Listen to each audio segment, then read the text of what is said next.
మల్లికార్జున్ ఖర్గే గారికి, ఏఐసిసి ప్రధాన కార్యదర్శి ఆర్గనైజేషన్ ఇన్ఛార్జ్ కేసీ వేణుగోపాల్ గారికి, మన తెలంగాణ రాష్ట్ర ఇన్ఛార్జ్ మీనాక్షి నటరాజన్ గారికి, మనం ఎంతో ప్రేమతో పిలుచుకున్న మన రాష్ట్ర ముఖ్యమంత్రి రేవంత్ అన్న గారికి, మన పిసిసి అధ్యక్షులు మహేష్ కుమార్ గౌడ్ గారికి, వేదికలు అలంకరించిన రాష్ట్ర మంత్రులు, ఎంపీలు, ఎమ్మెల్యేలు, ఎమ్మెల్సీలు, వివిధ కార్పొరేషన్ చైర్మన్లు, ఉపాధ్యక్షులు, ప్రధాన కార్యదర్శులు, జిల్లా అధ్యక్షులు, ఇక్కడ విచ్చేసిన గ్రామ స్థాయి నుంచి రాష్ట్ర స్థాయికి విచ్చేసిన ప్రతి ఒక్కరికి కూడా పేరు పేరున స్వాగతం పలుకుతూ, భారతీయ ఆత్మ పల్లెల్లో ఉందని ఆ రోజు మహాత్మా గాంధీ గారు చెప్పిండ్రు.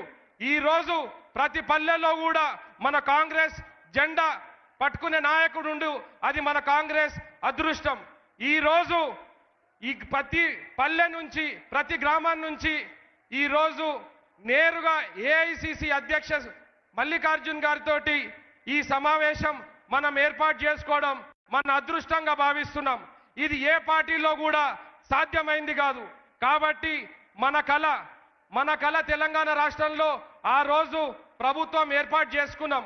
మళ్ళా రానున్న రోజుల్లో కూడా జాతీయ స్థాయిలో కూడా కాంగ్రెస్ పార్టీ పతాకం మనం ఎగరేసుకొని దేశంలో కాంగ్రెస్ ప్రభుత్వం ఏర్పాటు చేసుకోవాల్సిందిగా మనమందరం కూడా కష్టపడి మన కాంగ్రెస్ పార్టీని బలోపేతం చేసుకోవాల్సిందిగా మీకు అందరికీ విజ్ఞప్తి చేస్తూ, ఇప్పుడు సభాధ్యక్షత వహించాల్సిందిగా పిసిసి అధ్యక్షులు గౌరవనీయులు మహేష్ కుమార్ గౌడ్ గారిని విజ్ఞప్తి చేస్తున్నాను.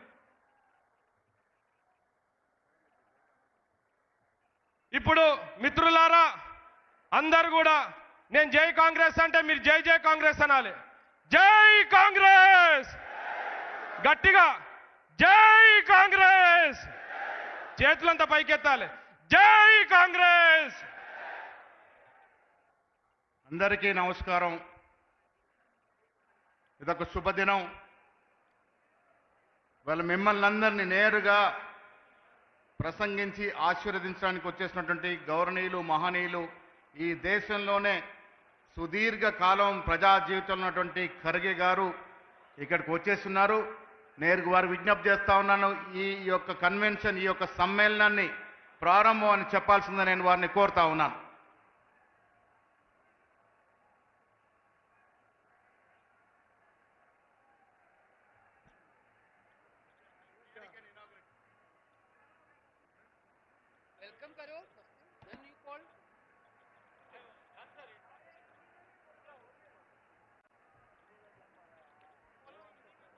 ఖర్గే గారి జీవితం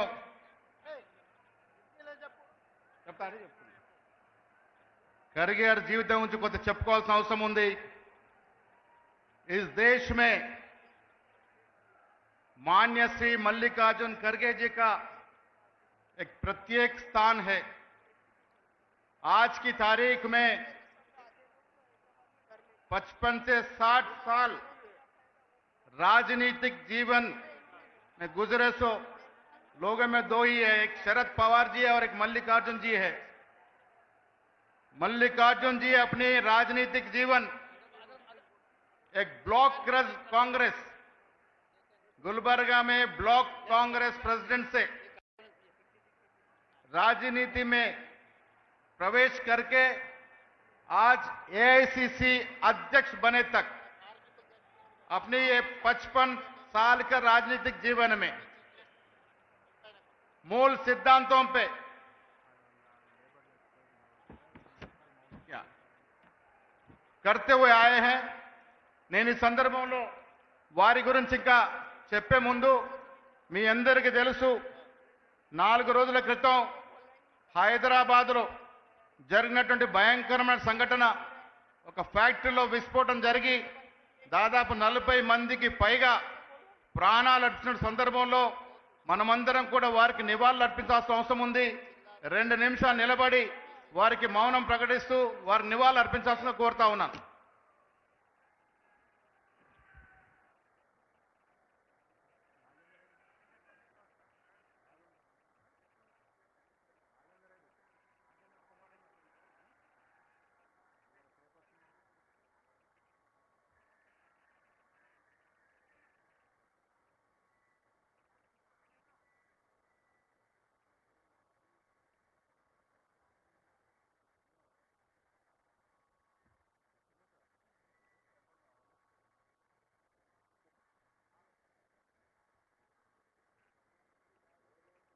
ధన్యవాదాలు మిత్రులారా, కూర్చోండి. Sir, it is our proud and privilege that the Indian National Congress is today led by a people's leader, a symbol of struggle and an inspiration for the marginalized, Sri Mallikarjun Kharge garu. Kharge garu's political life is a shining example of how hard work, discipline and integrity can take a person from humble beginnings to the highest position in the party. Born in a Dalit family in Bidar, Karnataka, Kharge garu lost his mother at very young age during a communal violence. That painful incident shaped his lifelong commitment to secularism, social justice and honoring. Starting his journey from student politics and trade union movements, he never moved away from the people, their struggles and their voices. He was elected 9 consecutive times as MLA and served as a member of parliament in both Lok Sabha and Rajya Sabha, holding key ministerial portfolios including railways, labor and social justice. Known as Solillada Sardara in Karnataka, meaning an undefeated leader, Kharge garu is respectable for his spotless political career and unwavering commitment to the party and the people. Kharge garu చెప్పాలని ఇంకా చాలా ఉంది, కానీ ఇంత highest personality ఇవాళ మనందరూ కూడా నాయకత్వం వహిస్తూ ఉన్నాడు. సోనియా గాంధీ, రాహుల్ గాంధీతో సన్నిహితంగా ఉంటూ ఈ దేశానికి ఒక దశ దిశ ఇస్తున్నటువంటి తరుణంలో ఇవాళ వారు గ్రామ స్థాయి అధ్యక్షులు మొదలుకొని రాష్ట్ర స్థాయి కార్యవర్గ సభ్యుల వరకు ప్రసంగించేందుకు మీకు ఒక సందేశం ఇవ్వడానికి ఇక్కడికి వచ్చినారు. మీరందరూ ఒక్కసారి చప్పటితో వారి గట్టిగా స్వాగతం పలకాల్సిందిగా కోరుతా ఉన్నాం. దయచేసి నిలబడాల్సిందిగా కోరుతా ఉన్నాం. పెద్ద ఆయన రెస్పెక్ట్ గా అందరం కూడా నిలబడి ఒక్కసారి ఖర్గే గారికి పెద్ద ఎత్తున చప్పట్లతో స్వాగతం పలకాల్సిన కోరుతా ఉన్నాను. ఇలాంటి మహానాయకుడు మనకు నాయకత్వం అందించడం అనేది మనందరూ అదృష్టంగా భావిస్తూ ఈ యొక్క కన్వెన్షన్ ని వారు ప్రారంభించాల్సిందిగా కోరుతా ఉన్నాం.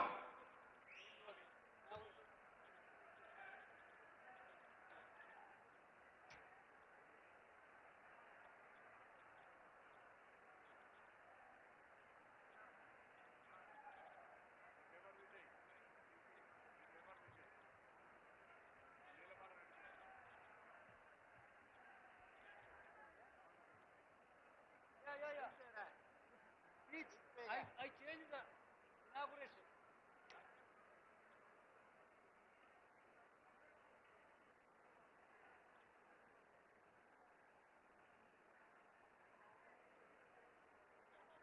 आज के इस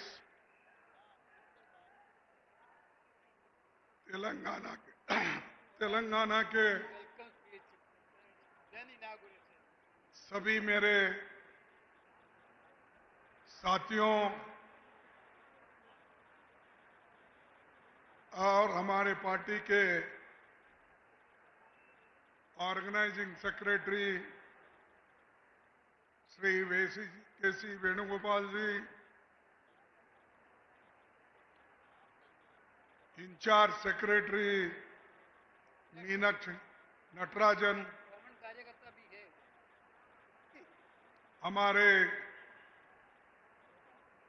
चीफ मिनिस्टर, आप सब लोगों के चाहते श्री रेवंत रेड्डी जी,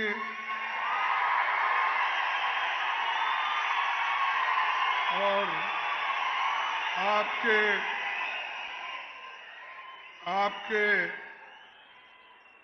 तेलंगाना प्रदेश कांग्रेस कमेटी के अध्यक्ष महेश गौड़ा जी,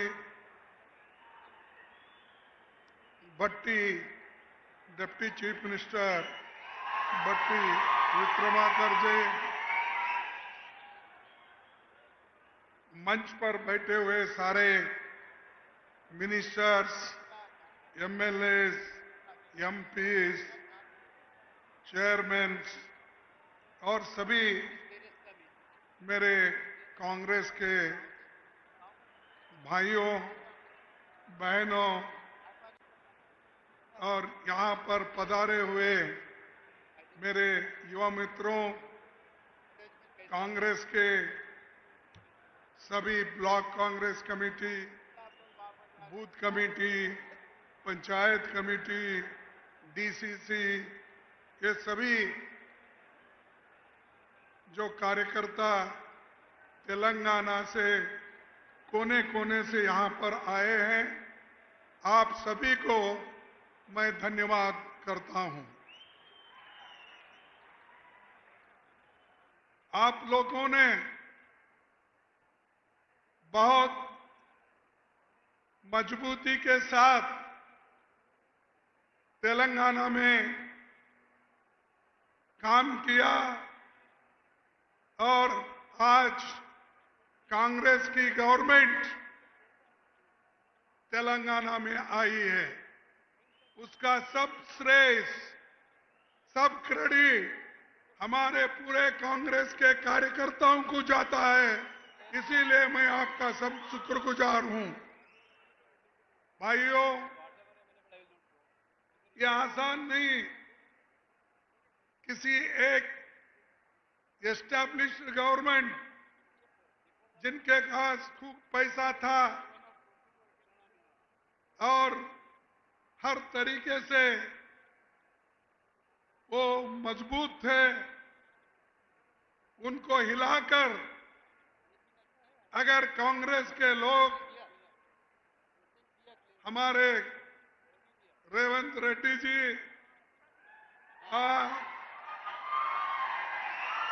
और हमारे डिप्टी चीफ मिनिस्टर, हमारे मिनिस्टर्स, हमारे कांग्रेस अध्यक्ष, इन्होंने जो हमारे पार्टी को मजबूत दिलाई है, ये बहुत बड़ी जीत कांग्रेस की हो गई है।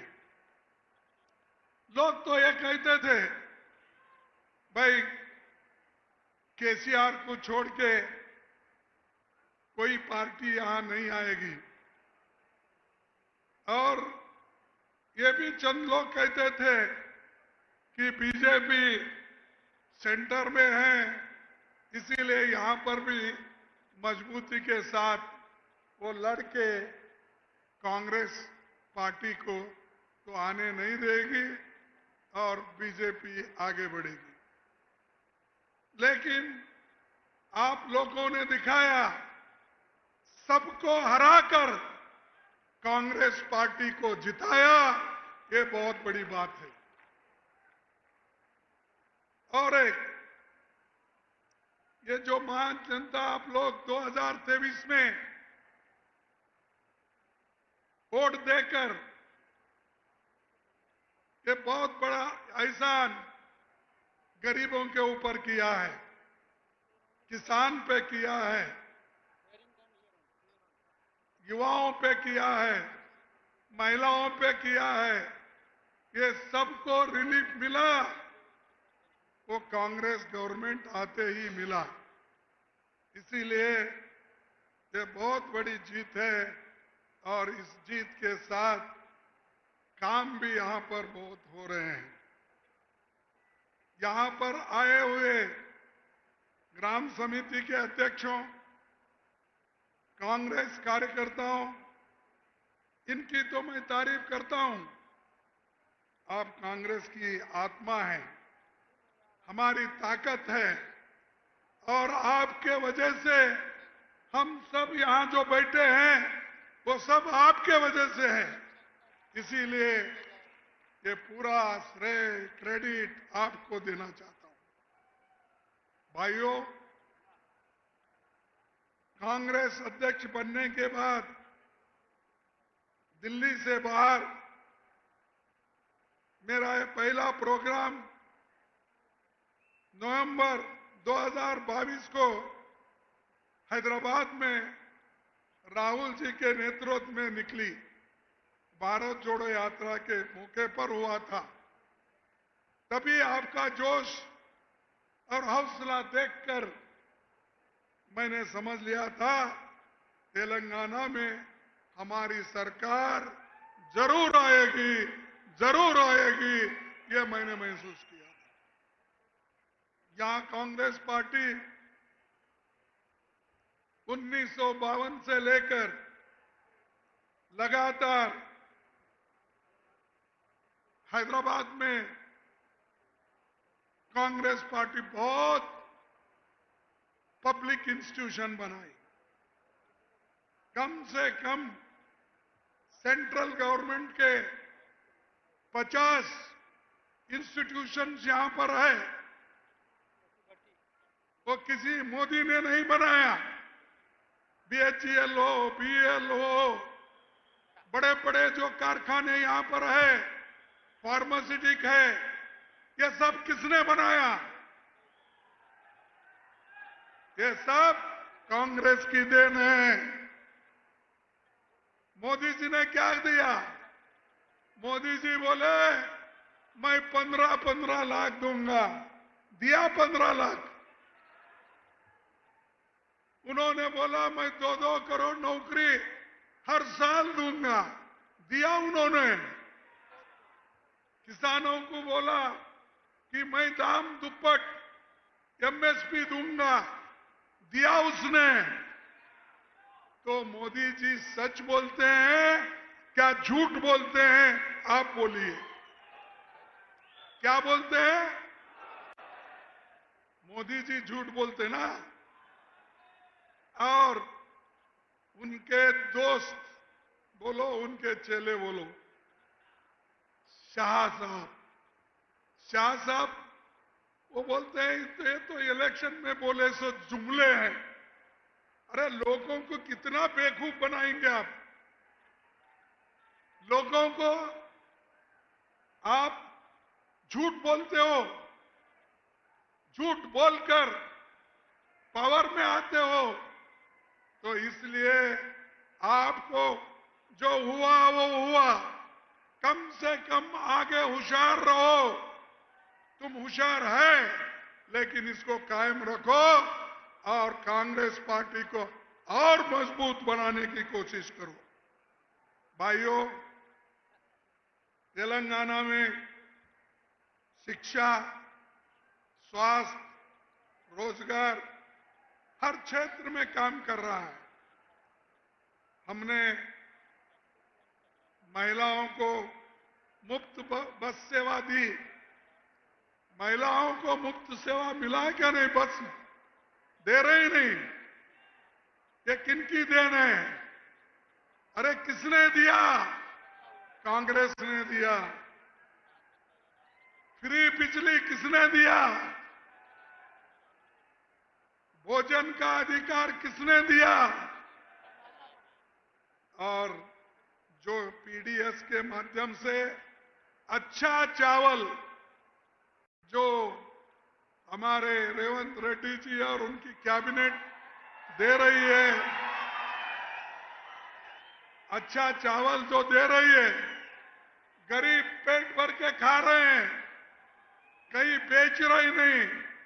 पहले यहाँ की सरकार बाजार में बेचने की चावल लाती थी। अब कांग्रेस की सरकार, रेवंत रेड्डी की सरकार खाने का चावल दे रहा है। लोग अब खा रहे हैं, बेच रहे नहीं। तो ये हमारा एक बहुत बड़ा हमारा एक साधन है। दूसरी चीज, जो रैत भरोसा कार्यक्रम किसानों को मदद करने के लिए 15 एकड़ तक कम से कम 70 लाख किसानों के खाते में 8,265 करोड़ रुपए गए। इतना मिला कि नहीं मिला? नहीं मिला, क्योंकि इधर से आवाज नहीं आया। अरे इतना पैसा लिए 8,265 करोड़। कल कोई बोल रहे थे 9,000 करोड़। इतना पैसा कांग्रेस पार्टी दी, चंद दिनों में दी। और हमको पूछते हैं कांग्रेस वालों ने क्या किया? अरे भाई, हमने तो यही किया, गरीबों को खाना दिया, स्कूल का दिया, और जो कुछ हमने कहा वो करके दिखाया। तुम जो बाकी के लोग झूठ बोल बोल कर वोट लेते थे, हम लोग काम करके वोट ले रहे हैं, मेहनत करके आपको पूछ रहे हैं। तो इसीलिए कांग्रेस जो बोलती है वो काम करती है।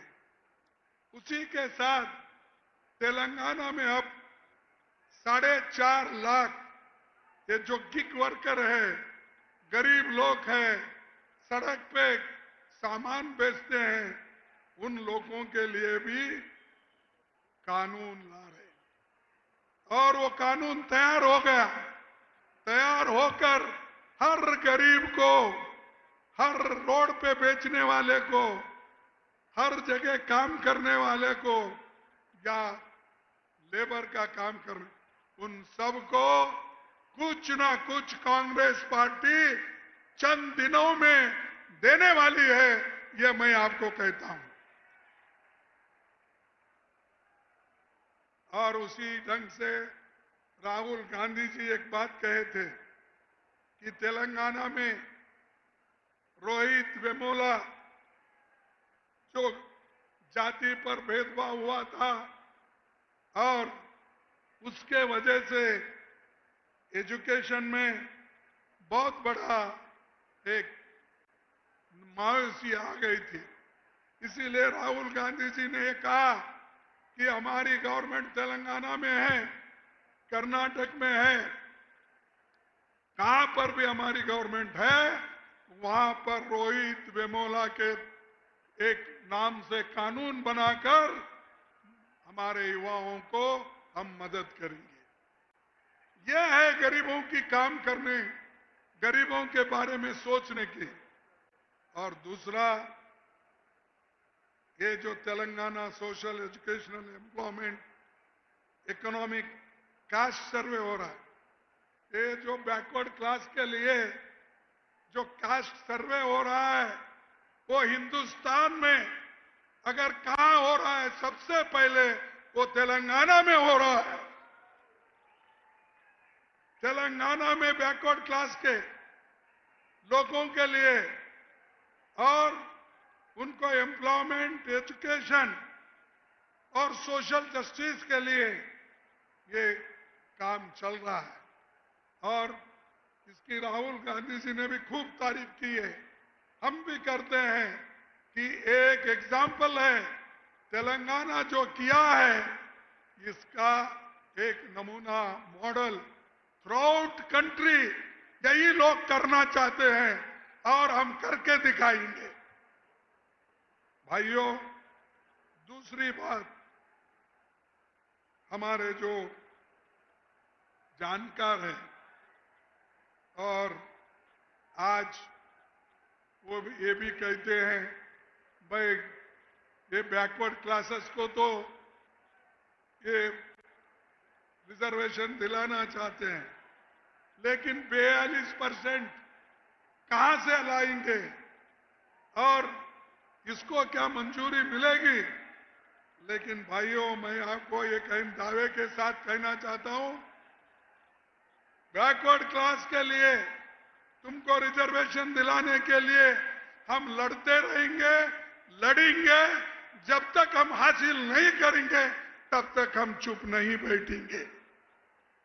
यह आपके लिए है, आपके लिए पार्टी काम कर रही है, आपके लिए सरकार काम कर रही है।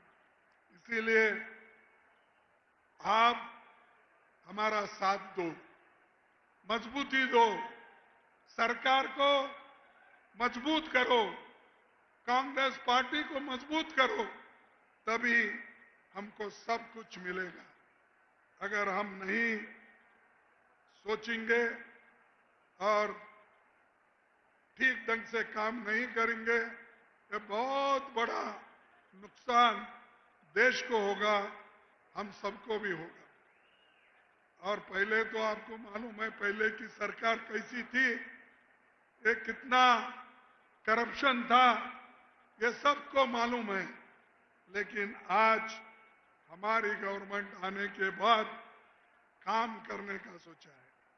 मोदी जी तो हमेशा अपनी मन की बात बोलते हैं, अरे हम तो हमारी दिल की बात बोलते हैं लोगों को। काम की बात बोलते हैं और काम करके हमने दिखाया है और आगे भी वो काम करते दिखाएंगे। 11 साल में मोदी जी ने देश के आर्थिक स्थिति को बर्बाद किया और देश में कानून को खत्म किया, लेकिन कांग्रेस पार्टी इसको सबक सिखाएगी और हम ये चाहते हैं कांग्रेस पार्टी मजबूत हुई, अगर केंद्र में सत्ता आई तो देश का नक्शा बदलेगा। लेकिन मोदी हमेशा यही कहते हैं, मैंने वो किया, ये किया। क्या किया भाई? हैदराबाद में ऐसी कौन सी जो 50 पब्लिक सेक्टर हमने लाया था नेहरू जी के जमाने में, इंदिरा जी के जमाने में, तुम क्या इस तेलंगाना को दिए? ये बताओ, ये बताओ। तेलंगाना के लिए इंदिरा गांधी जी लड़के आपका साथ दी और आपको साथ देने के वजह से आज तेलंगाना है।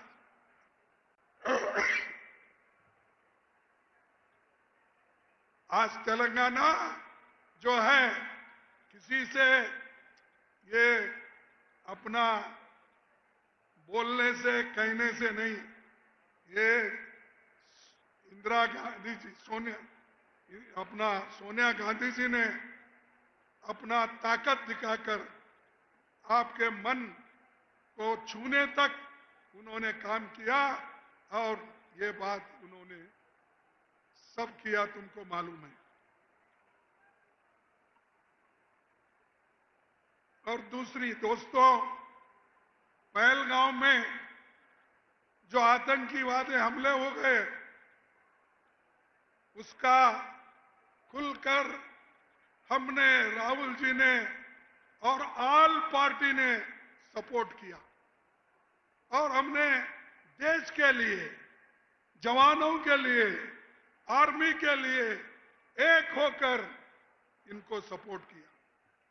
जब मैंने सलाह दी ऑल पार्टी मीटिंग बुलाने के लिए, तब उन्होंने रोते रोते हुए बुलाया।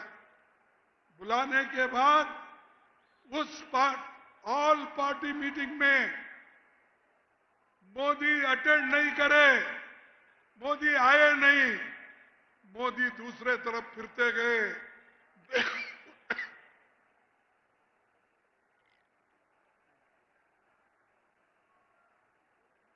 बिहार के इलेक्शन में प्रचार करते गए, लेकिन एक दिन भी इसके बारे में सोचने के लिए ऑल पार्टी मीटिंग में नहीं आए। ये उनकी देशभक्ति है, ये इनकी सोच है। यहां तक कि नहीं, अरे भाई, इस दुनिया में अब तक उन्होंने 42 राष्ट्रों में गए हैं। 42 countries he has visited, but he did not visit Manipur, where people are dying, crying, rapes are taking place, but Modi is keeping quiet.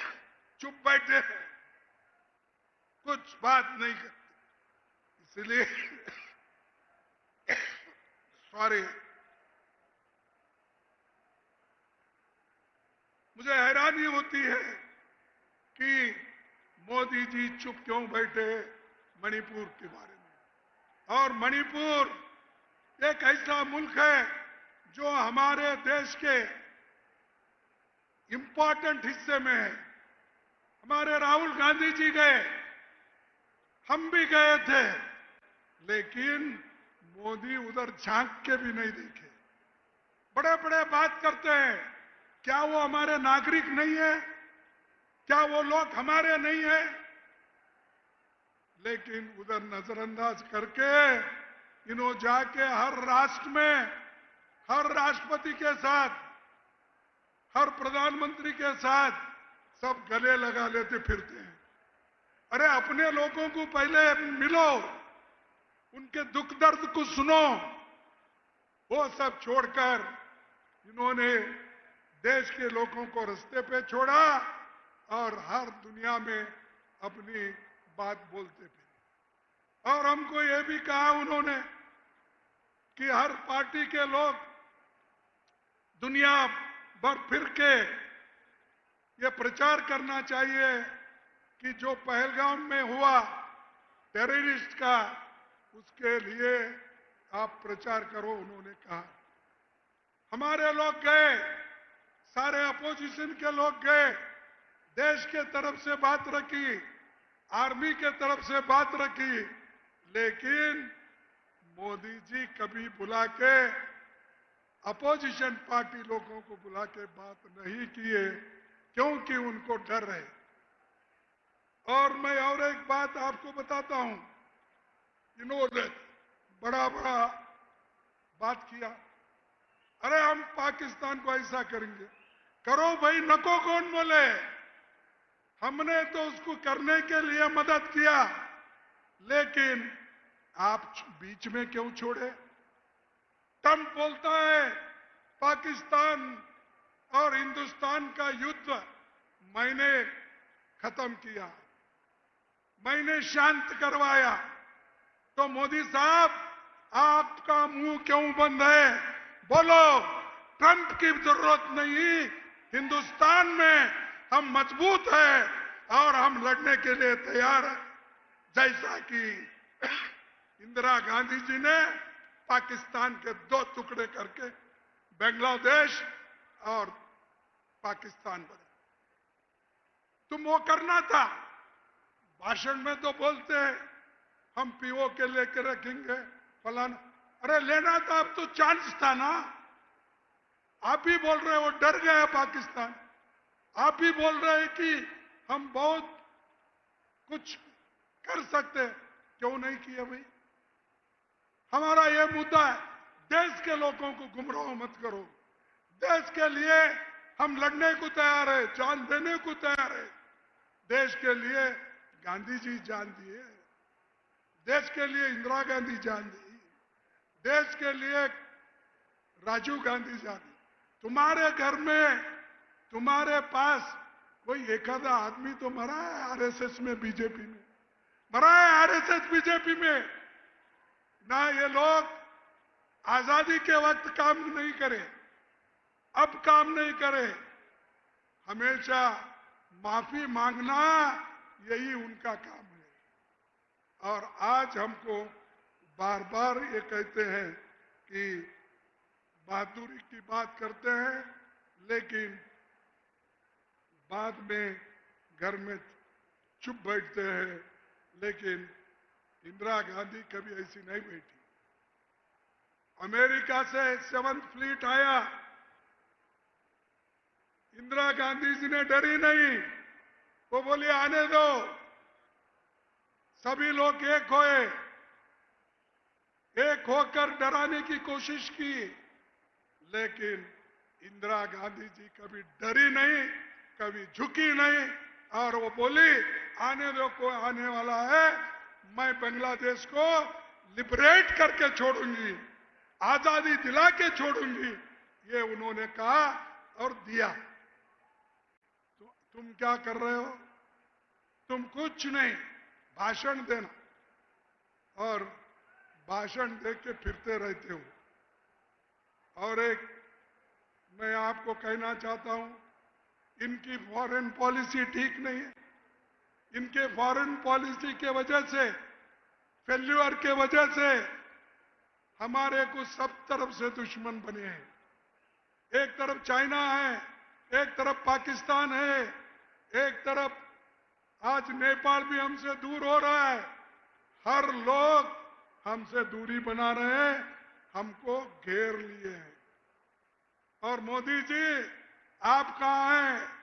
आप कोई टोपी पहना था तो टोपी पहन के जा रहे, कोई गले में कुछ हार डालता, क्या है बोलते उसको, सिक्का डाल के वो डाल लेते फिर रहे।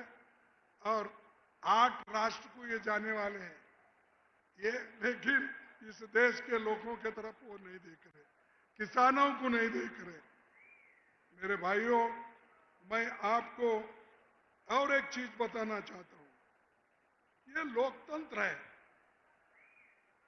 संविधान है। इस संविधान को, लोकतंत्र को बचाने के लिए हम सब ने मिलकर मेहनत की। जहां तेलंगाना में तो हर जिले में हमारे लोग गए हैं, हर बूथ पे गए हैं, हर गांव पे गए हैं। जय बापू, जय भीम, जय संविधान ये लेकर हर गांव को फिरे। ये हमारा काम है। और दूसरा हूं, मोदी जी को मैं और एक बात पूछ के मेरे चंद शब्द को खत्म करता हूं। मैं ये पूछना चाहता हूं, मोदी जी, आप जो वायदे करते हैं, जो कहते हैं, वो एक भी नहीं करते। परसों मैंने सुना कि कोई आरएसएस वाला ये बात कहा कि हम लोग संविधान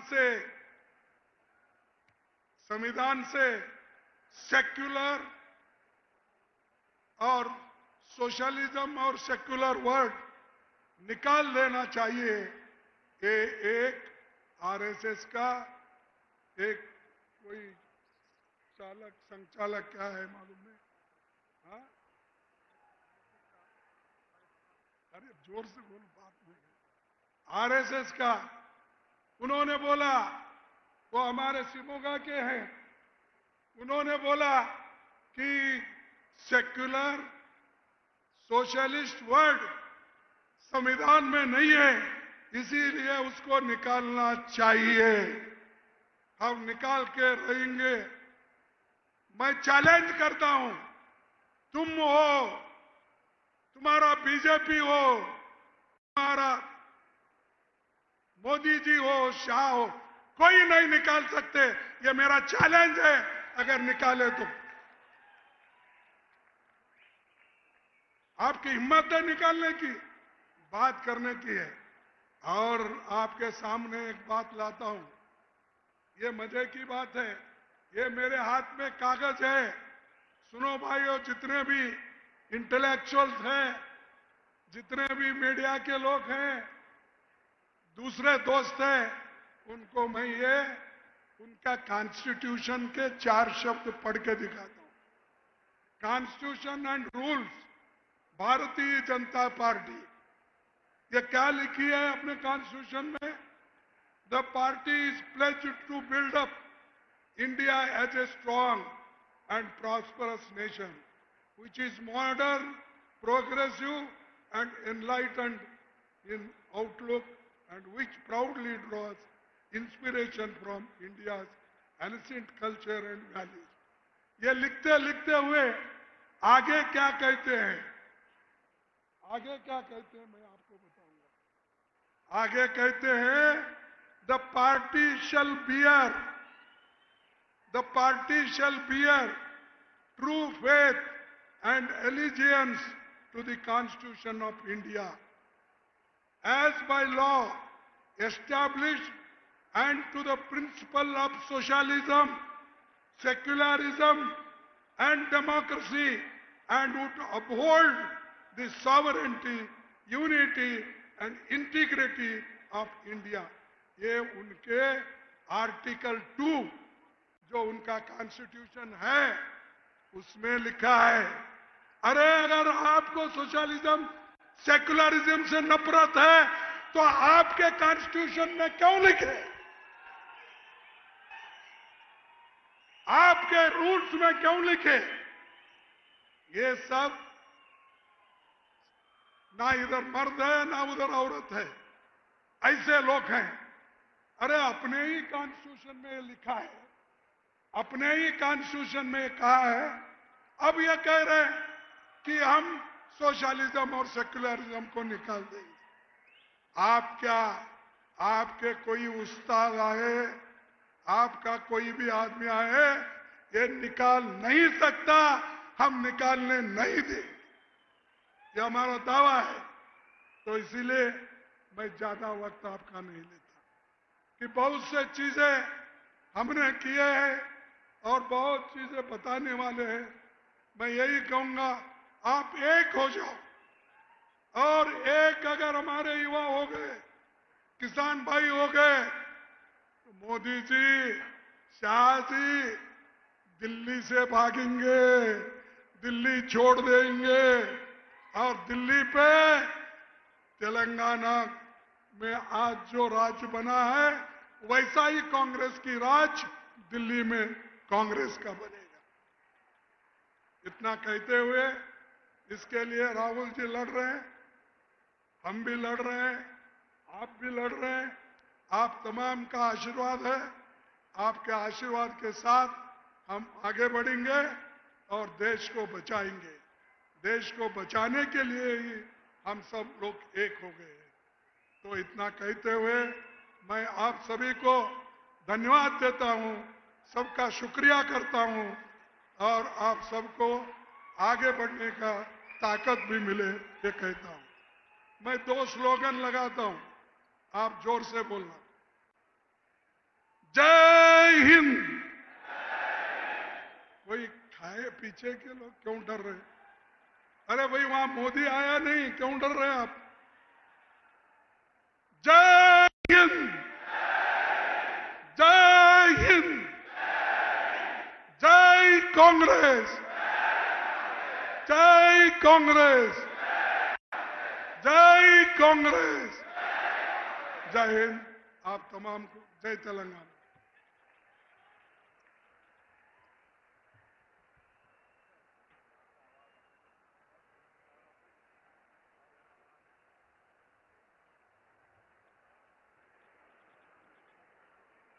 ఖర్గే గారికి మనస్ఫూర్తిగా ధన్యవాదాలు తెలియజేస్తూ, వారి అనుభవం, వారికున్న దేశభక్తి,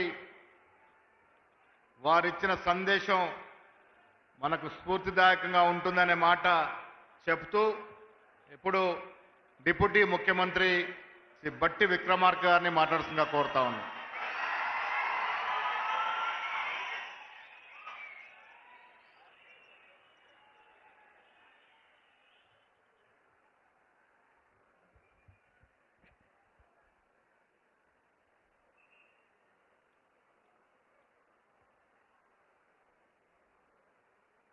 जय बापू, जय भीम, జేమ్స్ సంవిధాన్ సామాజిక సదస్సుకు అధ్యక్షత వహించినటువంటి మిత్రుడు రాష్ట్ర కాంగ్రెస్ కమిటీ అధ్యక్షులు శ్రీ మహేష్ కుమార్ గౌడ్ గారికి, ఈ కార్యక్రమానికి ముఖ్య అతిథులుగా విచ్చేసినటువంటి పెద్దలు, పూజ్యులు, అఖిల భారత కాంగ్రెస్ కమిటీ అధ్యక్షులు శ్రీ మల్లికార్జున్ ఖర్గే గారికి, అలాగే మరో ముఖ్య అతిథిగా విచ్చేసినటువంటి అఖిల భారత కాంగ్రెస్ కమిటీ ప్రధాన కార్యదర్శి శ్రీ వేణుగోపాల్ గారికి, అలాగే గౌరవ రాష్ట్ర ముఖ్యమంత్రి వర్యులు శ్రీ రేవంత్ రెడ్డి గారికి, రాష్ట్ర కాంగ్రెస్ వ్యవహారాల ఇన్ఛార్జ్ మీనాక్షి నటరాజన్ గారికి, ఇంకా వేదిక మీద ఉన్నటువంటి నా తోటి సహచర మంత్రివర్గ సభ్యులందరికీ, సిడబ్ల్యూసి సభ్యులకి, జిల్లా కాంగ్రెస్ కమిటీ అధ్యక్షులకి, రాష్ట్ర కాంగ్రెస్ కార్యవర్గ సభ్యులందరికీ, అలాగే ఈ సంవిధాన సామాజిక న్యాయ సదస్సుకు మారుమూల ప్రాంతాల నుంచి సహితం అనేక గ్రామాల నుంచి కదిలి వచ్చినటువంటి ప్రాణ సమానులైన కాంగ్రెస్ నాయకులారా, మీ అందరికి కూడా ముందుగా నా హృదయపూర్వకమైనటువంటి నమస్కారాలు తెలియజేస్తా ఉన్నాను. ఈనాటి ఈ సభ చాలా చారిత్రాత్మకమైనటువంటి సభ. సాక్షాత్తు నేరుగా అఖిల భారత కాంగ్రెస్ కమిటీ అధ్యక్షులు శ్రీ మల్లికార్జున్ ఖర్గే గారు గ్రామ స్థాయిలో ఉన్నటువంటి గ్రామ శాఖ అధ్యక్షులతో నేరుగా మాట్లాడటానికి ఏర్పాటు చేసినటువంటి సభ ఈ తెలంగాణ రాష్ట్ర కాంగ్రెస్ కమిటీ ఆధ్వర్యంలో పెద్ద ఎత్తున ఏర్పాటు చేయటం జరిగింది. వచ్చిన మీ అందరికి కూడా మరొక్కసారి నా హృదయపూర్వకమైనటువంటి అభినందనలు తెలియజేస్తూ మన కోసం ఎంతో దూరం నుంచి వచ్చి సందేశం ఇచ్చినటువంటి పెద్దలకి ధన్యవాదాలు కూడా తెలియజేస్తూ చిన్న విషయాలు 2-3 విషయాలు చెప్పి ముగిస్తాను. మిత్రులారా, ఈరోజు దేశంలో ఒక సైద్ధాంతిక పోరాటం జరుగుతా ఉంది. రాజ్యాంగాన్ని రక్షించాలని కాంగ్రెస్ పార్టీ ఇండియా కూటమి ఒక పక్కన, రాజ్యాంగాన్ని రూపు మార్చాలని బీజేపీకి సంబంధించినటువంటి ఎన్డీఏ కూటమి ఒక పక్కన. భారత రాజ్యాంగం అంటే అదేదో కేవలం పుస్తకం కాదు. కొన్ని దశాబ్దాలుగా, శతాబ్దాలుగా ఈ సమాజంలో ఉన్నటువంటి ప్రజల ఆలోచనలు, పూజ్య బాపూజీ మహాత్మా గాంధీ గారి ఆలోచనలు, బాబాసాహెబ్ అంబేద్కర్ గారి ఆలోచనలు, జ్యోతిరావు పూలే గారి ఆలోచనల్ని పొందుపరిచి ప్రజల అవసరాల కోసం అందించినటువంటి అద్భుతమైనటువంటి గ్రంథం భారత రాజ్యాంగం. భారత రాజ్యాంగమే లేకపోతే ఈ దేశంలో సామాన్యులకి, పేదలకి, దళితులకి, గిరిజనులకి ఎవరికి కూడా ఎటువంటి హక్కులు లేకుండా కేవలం రాజులకి, రాజ్యాధికారం చేసేటువంటి పెద్దలకి మాత్రమే సమాజంలో ఉన్నటువంటి గౌరవం దక్కేది.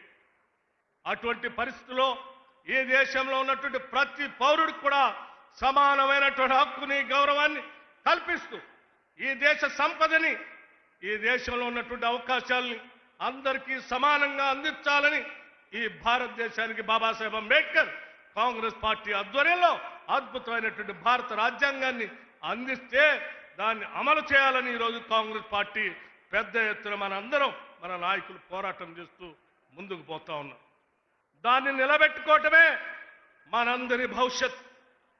పొరపాట్ల భారత రాజ్యాంగానికి చిన్న ఇబ్బంది జరిగినా ఈ దేశంలో ఉన్నటువంటి సామాన్యులు అందరూ కూడా హక్కులు కోల్పోయేటువంటి అత్యంత ప్రమాదకరమైన పరిస్థితులు ఈ దేశంలో దాపురిస్తాయి.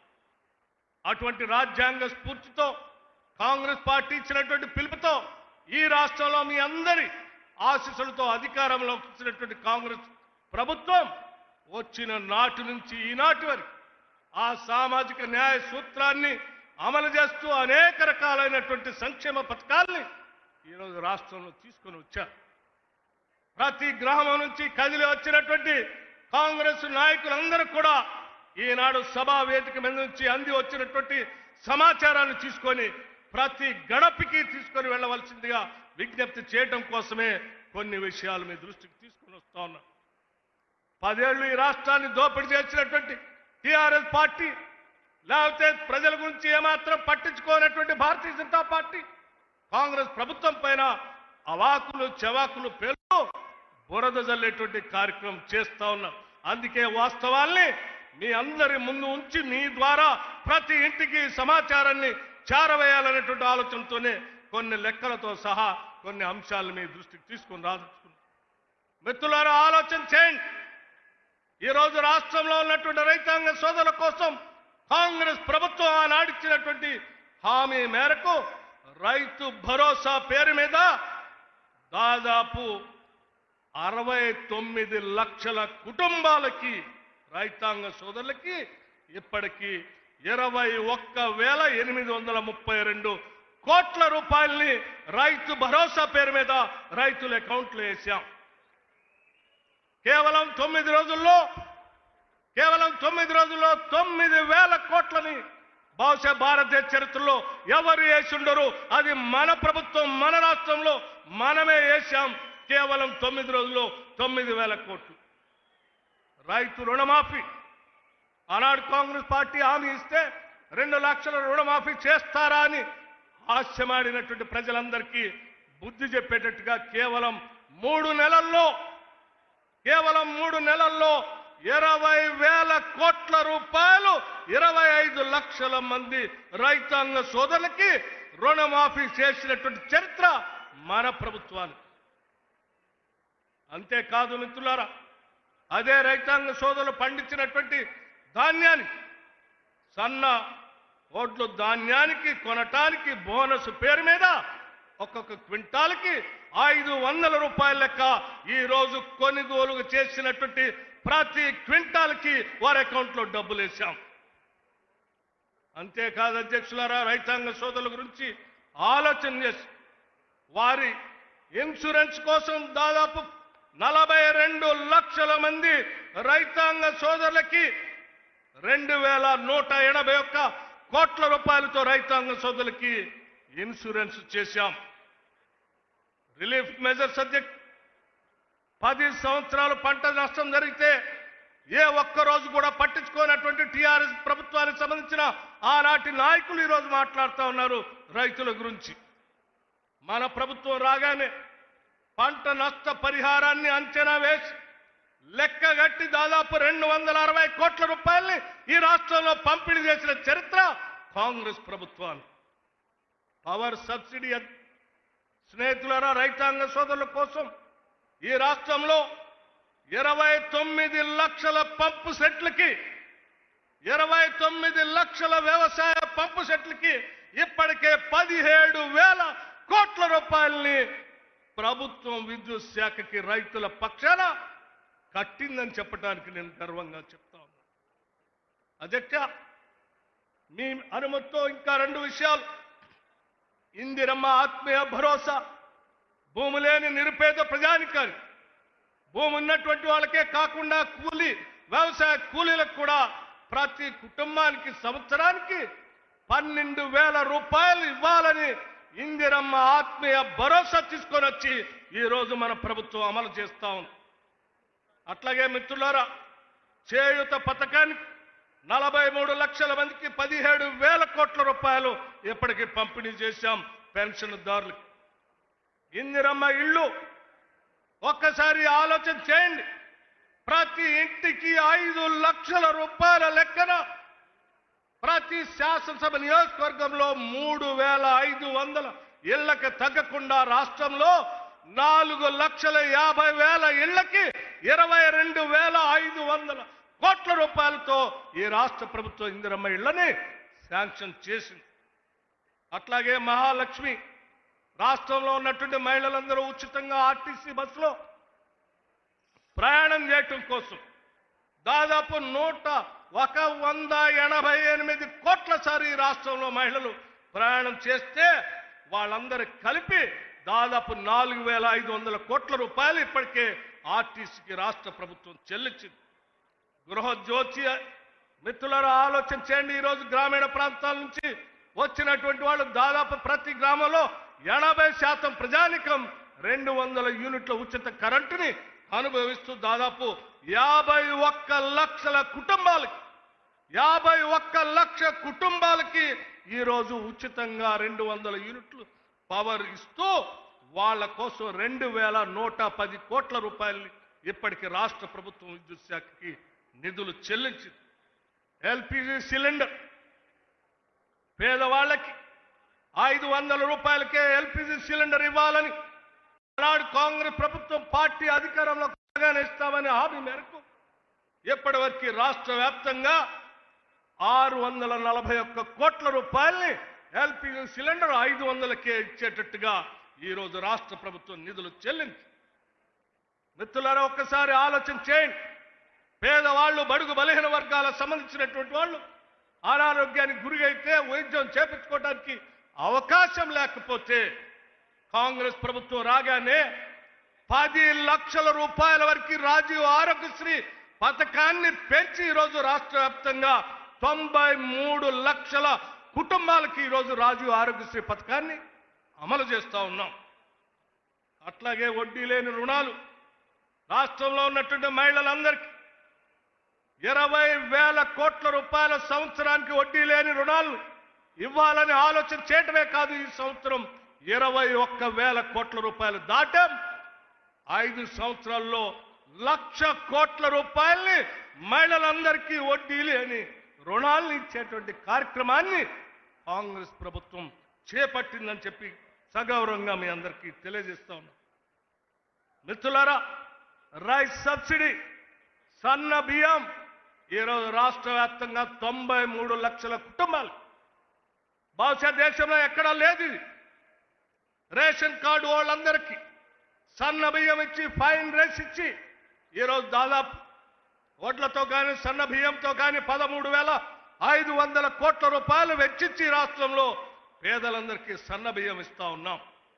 వీటితో పాటు రాష్ట్రంలో ఉన్నటువంటి విద్యార్థులు చదువుకోవటం కోసం young India integrated residential schools నభూతోన భవిష్యత్ ఒక్కొక్క స్కూలు 200 కోట్ల రూపాయలతో 25 ఎకరాలకు తగ్గకుండా ఈ రాష్ట్రంలో 105 స్కూల్స్ ని ఒకటేసారి శాంక్షన్ చేసినటువంటి చరిత్ర మన ప్రభుత్వాన్ని గర్వంగా గ్రామాల్లోకి వెళ్ళి చెప్పండి. ఈ రాష్ట్రంలో ఉన్నటువంటి పేద గిరిజన కుటుంబాలకు వాళ్ళందరికీ ఆనాటి కాంగ్రెస్ ప్రభుత్వం ఫారెస్ట్ రైట్స్ యాక్ట్ కింద ఇచ్చినటువంటి దాదాపు 6,70,000 ఎకరాలకు ఈరోజు ఇందిరా సవర గిరి జల వికాసం అనే పథకం పెట్టి 12,500 కోట్ల రూపాయలతో నల్లమల్ల అడవుల్లో రాష్ట్ర ముఖ్యమంత్రి రేవంత్ రెడ్డి గారు లాంఛనంగా ప్రారంభం చేస్తే ఆదిలాబాద్ నుంచి అటు భద్రాచలం వరకు అటు కృష్ణా పరివాహక ప్రాంతంలో ఉన్న 6,70,000 ఎకరాలకి సోలార్ పంప్ సెట్లతో పాటు డ్రిప్ ఇరిగేషన్ స్ప్రింక్లర్స్ ఇచ్చి వాళ్ళు అద్భుతంగా ఉద్యానవన పంటలు పెంచుకోవటానికి కావాల్సిన ఏర్పాట్లు ఈ రాష్ట్ర ప్రభుత్వం చేస్తా ఉంది. ఇటువంటి అనేక సంక్షేమ కార్యక్రమాలు ఈరోజు బహుశా ఈ రాష్ట్రంలో ఎవరు చేసి ఉండరు, ఈరోజు మనం తప్ప ఎవరు చేయలేరు. కేవలం సంవత్సరాల కాలంలో ఇన్ని సంక్షేమ కార్యక్రమాలు చేసి ప్రజల కోసం నిలబెట్టినటువంటి ప్రభుత్వం ఇందిరమ్మ ప్రభుత్వం, ప్రజా ప్రభుత్వం, ప్రజా సంక్షేమం కోసం పనిచేసే ప్రభుత్వం. ఇటువంటి సంక్షేమ కార్యక్రమాలు ప్రజలకు చేరుతా ఉంటే చూసి తట్టుకోలేక ఏడ్చేటువంటి రాజకీయ పార్టీల నాయకులకి ఇంటింటికి వెళ్ళి మీరు వాళ్ళకి తెలియజెప్పి వాళ్ళకి ఇలా విమర్శలు చేసేటువంటి వాళ్ళందరికీ కూడా బుద్ధి చెప్పాలని ఈ సంక్షేమ కార్యక్రమాలని ప్రతి గడపకి తీసుకొని వెళ్ళాలని చెప్పి మీ అందరికీ నేను సవినయంగా విజ్ఞప్తి చేస్తూ ఇచ్చిన అవకాశాన్ని సద్వినియోగం చేస్తూ ప్రజల కోసమే ఈ రాష్ట్ర ప్రభుత్వం పనిచేస్తుందని మాటిస్తూ ముగిస్తా ఉన్నాను. జై హింద్, జై కాంగ్రెస్. మిత్రులారా, ఇక్కడ మాన్యులు ఖర్గే గారితో పాటు ఇక్కడ కేసీ వేణుగోపాల్ గారు కూడా ఉన్నారు. మా AICC general secretary in charge organisation. एक बार अभिवादन करिए सर. बस सेवा we warmly welcome Sri K. Venugopal Garu, MP from Allappuzha and General Secretary of AICC, in charge of organization, who is here to strengthen our Telangana Congress team. Venugopal Garu has begun his political career as an MLA from Allappuzha in 1996. Then he served in Lok Sabha and Raj Sabha. Now he is a Lok Sabha member. He also has been a Union Minister of State for Civil Aviation Power during UPA era, demonstrating in acumen in governance and policy making. Since April 17, Venugopal ji has served as AS General Secretary Organization, overseeing critical party restructuring and grassroots level empowerment. Recently, he emphasized the need for quality leadership from booth level, urging the youth Congress in Kerala to identify natural local leaders, showing his commitment to organization revival. Today, with his guidance, we recommit ourselves to building a more vibrant, disciplined and people-centered Congress. Let's welcome Venugopal Garu leadership and much power together. పెద్ద చప్పట్లతో వారికి స్వాగతం పలకాల్సిందిగా కోరుతా ఉన్నాను. నాకు కొల్ల ఏళ్ల తరబడి is been my guide, is been my guru. Thank you Venugopal sir. ఇప్పుడు ఇప్పుడు మన ముఖ్యమంత్రి రేవంత్ రెడ్డి గారిని మాట్లాడాల్సిందిగా కోరుతా ఉన్నాను.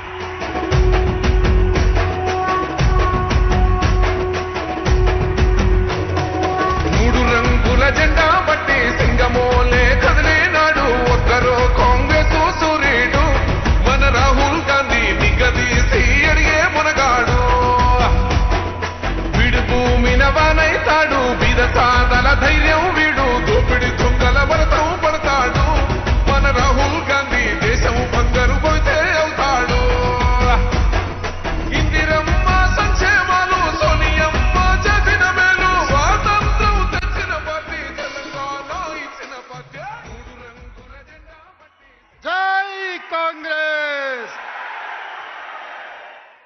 గట్టిగా ఢిల్లీకి వినిపించాలి, మోడీ గుండెలు ఎదరాలి. జై కాంగ్రెస్. ధన్యవాదాలు మిత్రులారా. సామాజిక న్యాయ సమరభేరి కాంగ్రెస్ పార్టీ ప్రాణ సమానులైన గ్రామ కమిటీ అధ్యక్షులు, క్రియాశీలక కార్యకర్తల సమావేశానికి అధ్యక్షత వహించిన మిత్రులు, పిసిసి అధ్యక్షులు మహేష్ కుమార్ గౌడ్ గారు, ఈ కార్యక్రమానికి ముఖ్య అతిథులుగా విచ్చేసిన పెద్దలు, ఏఐసిసి అధ్యక్షులు, 55 సంవత్సరాల సుదీర్ఘ రాజకీయ అనుభవం కలిగిన దురంధరుడు, బ్లాక్ కాంగ్రెస్ ప్రెసిడెంట్ నుంచి ఏఐసిసి అధ్యక్షుడిగా అన్ని బాధ్యతలను నిర్వహించి ఈనాడు మనకు దశ దిశ నిర్దేశం అందించడానికి విచ్చేసిన పెద్దలు శ్రీ మల్లికార్జున్ ఖర్గే గారు,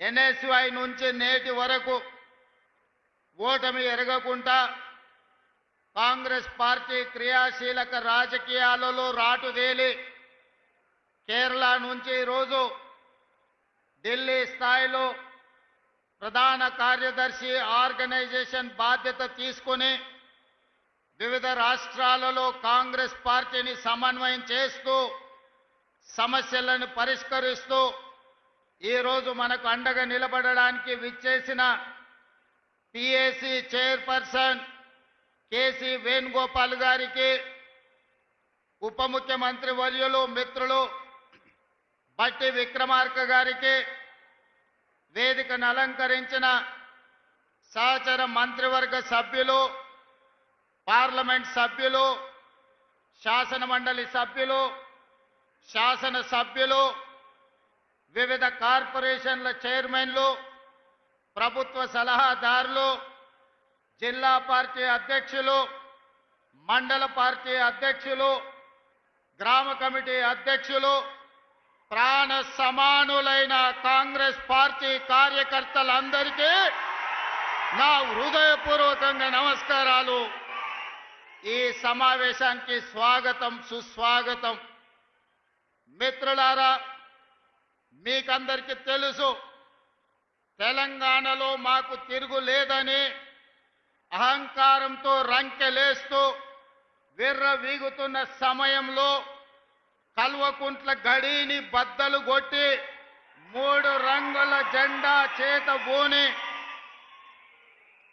3 రంగుల కండువా మెడలో కట్టుకొని గుండెల నిండా ధైర్యం నింపుకొని తెలంగాణ నలుమూలల 4 కోట్ల మందిని చైతన్యం చేస్తూ తండాలలో, గూడాలలో, మారుమూల పల్లెల్లో ప్రతి తలుపును, ప్రతి గుండెను తట్టి డిసెంబర్ 7, 2023 నాడు ఇదే ఎల్బీ నగర్ మైదానం సాక్షిగా మన నాయకురాలు, తెలంగాణ ప్రదాత శ్రీమతి సోనియా గాంధీ గారి నాయకత్వంలో, యువకులు రాహుల్ గాంధీ గారి నేతృత్వంలో ఇక్కడనే ప్రజారాజ్యం, ప్రజా పరిపాలన, ఇందిరమ్మ రాజ్యాన్ని ఇక్కడనే మనం ఏర్పాటు చేసుకున్నాం.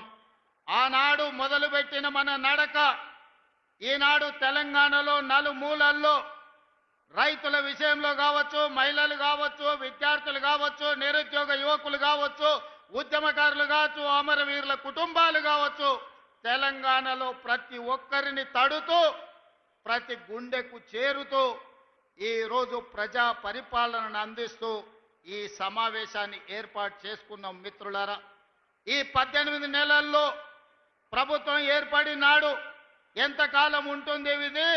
3 నాళ్ళ ముచ్చటనే అన్నవాళ్ళు ఉన్నారు. 3 నాళ్ళు అయిన తర్వాత ఈ ప్రభుత్వం ఉంటది కానీ సంక్షేమ పథకాలు అమలు చెయ్యలేరు అన్నారు. సంక్షేమ పథకాలు అమలు చేసిన తర్వాత వీళ్ళు కలిసి ఉండరు, రోజు కలహించుకుంటారు, కాంగ్రెస్ వాళ్ళకు కలిసి ఉండే లక్షణమే లేదు అన్నారు. అక్కడి నుంచి ఈనాడు కలిసి ఉండడమే కాదు, ఈ రోజు కలిసికట్టుగా నడుము బిగించి నవ్విన వాళ్ళ ముందల తలెత్తుకొని నిలబడే విధంగా నిటారుగా నిలబడి సంక్షేమాన్ని, అభివృద్ధిని, విద్యను, ఉద్యోగాలను తెలంగాణ రాష్ట్రంలో అమలు చేసి దేశానికే ఆదర్శంగా నిలబడే తెలంగాణ మోడల్ని 18 నెలల్లో ఆవిష్కరించినాం. అందుకే ఈనాడు కన్యాకుమారి నుంచి కశ్మీర్ వరకు 150 రోజులు 4000 కిలోమీటర్లు మండు టెండల్లో, మంచు కొండల్లో నడుస్తూ ప్రజలని కలుస్తూ ఆనాడు రాహుల్ గాంధీ గారు ఒక మాట ఇచ్చారు. మీరు తెలంగాణలో కాంగ్రెస్ ప్రభుత్వాన్ని ఏర్పాటు చేయండి, తప్పకుండా తెలంగాణ రాష్ట్రంలో జనగణనతో పాటు కులగణన చేస్తాం, అదే కాకుండా మాదిగ ఉపకులాలకు సంబంధించిన ఎస్సీ వర్గీకరణ చేసి తీరుతామని రాహుల్ గాంధీ గారు మాట ఇస్తే 2024 ఫిబ్రవరి 4 నాడు మొదలుపెట్టి 2025 ఫిబ్రవరి 4 నాడు సంవత్సరం తిరిగే లోపల సామాజిక న్యాయం చేస్తూ కులగణను పూర్తి చేసి ఎస్సీ వర్గీకరణ చేసి జాతికి అంకితం చేసి ఫిబ్రవరి 4ను సోషల్ జస్టిస్ డేగా ఈరోజు తెలంగాణ రాష్ట్రం జరుపుకుంటున్నది అని అంటే రాహుల్ గాంధీ గారి యొక్క ఉక్కు సంకల్పాన్ని ఈరోజు మనం అమలు చేస్తున్నాం. మిత్రులారా, ఈరోజు దెబ్బతిన్న ఆర్థిక వ్యవస్థ, అడుగంటిపోయిన రాజ్యాంగబద్ధ సంస్థల ప్రతిష్ట, వీటన్నిటిని పునరుద్ధరించుకుంటూ ఒక్కొక్క కష్టాన్ని అధిగమించుకుంటూ ఒక్కొక్క సమస్యను పరిష్కరించుకుంటూ తెలంగాణ రాష్ట్రాన్ని అభివృద్ధి పదం వైపు నడిపించే పని ఈరోజు నేను నా మంత్రివర్గ సహచరులు ముందుకు తీసుకెళ్తున్నాం. కష్టాలు వచ్చినాయి, ఒడిదుడుకులు వచ్చినాయి, అయినా నిటారుగా నిలబడి తట్టుకొని వాటన్నిటిని అధిగమించుకుంటూ ముందుకు వెళ్తున్నాం. ఇవాళ మిత్రులారా, తెలంగాణ సమాజంలో 70% రైతాంగం, 70% రైతాంగం కోసం ఈ 18 నెలల్లో రైతు భరోసా కావచ్చు, రైతు బీమా కావచ్చు, లేకపోతే గిట్టుబాటు ధర కావచ్చు, రైతు రుణమాఫీ కావచ్చు, ఈ రోజు రైతులకు సంబంధించిన సంక్షేమ పథకాలలో సన్న వడ్లకు 500 రూపాయల బోనస్ కావచ్చు, 18 నెలల్లో ఈ దేశంకే ఆదర్శంగా నిలబడే విధంగా రైతాంగానికి 1,04,000 కోట్ల రూపాయలు ఖర్చు పెట్టి ఈ దేశంలో రైతులను ఆత్మగౌరవంతో నిలబడే విధంగా 25,55,964 మంది రైతులకు 21,000 కోట్ల రూపాయల రైతు రుణమాఫీ చేసి రైతులకు అప్పు రుణ విముక్తిని చేసిన పార్టీ ప్రభుత్వం కాంగ్రెస్ పార్టీ, తెలంగాణ ప్రభుత్వం అని ఈ వేదిక మీద నుంచి నేను గర్వంగా చెప్పదలుచుకున్న మిత్రులారా.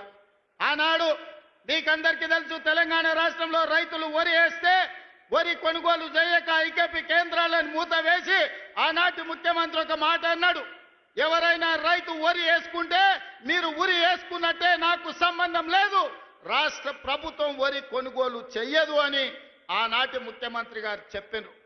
కానీ ఇందిరమ్మ రాజ్యంలో ప్రజాపాలనలో మనం ప్రభుత్వం వచ్చిన వెంబడే చెప్పినాం, మీరు ఎంతైనా వరి పండించండి, చివరి గింజ వరకు కొంటాం, చివరి గింజ వరకు కొనడమే కాదు 500 రూపాయల బోనస్ ఇస్తామని ఆ ఎల్ల మాట ఇచ్చినాం.